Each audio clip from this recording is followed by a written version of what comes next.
தமிழ்நாட்டில் 1965ஆம் ஆண்டு நடைபெற்ற இந்திய எதிர்ப்பு போராட்டத்தில் பொள்ளாச்சியில் நடந்த துப்பாக்கிச்சூடு மிக மோசமான வன்முறை சம்பவமாக பதிவானது. இந்த சம்பவத்தில் பலர் உயிரிழந்தனர். இந்திய எதிர்ப்பு போராட்டத்தின் உச்சகட்டமாக பிப்ரவரி 12ஆம் தேதி தமிழ்நாடு முழுவதும் முழு அடைப்பு அறிவிக்கப்பட்டது. பொள்ளாச்சியில் பாலக்காட்டு சாலையில் உள்ள தபால் நிலையம் முன்பு மாணவர்கள் மற்றும் பொதுமக்கள் திரண்டனர். அப்போது தபால் நிலைய பெயர் பலகையில் இருந்த இந்தி எழுத்துக்களை அழிக்க முயன்ற மாணவரை காவல்துறை சுட்டதில் அவர் உயிரிழந்தார்.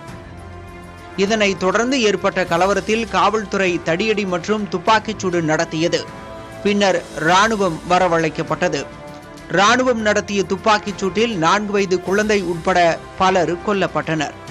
அரசு தரப்பில் உயிரிழப்பு எண்ணிக்கை குறைவாகவே அறிவிக்கப்பட்டதாக பேசப்பட்டது.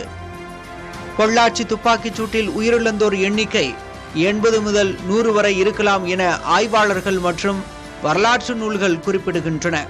இந்த சம்பவம் 1965 இந்திய எதிர்ப்பு போராட்டத்தின் மிக கொடூரமான நிகழ்வாக வரலாற்றில் பதிவானது.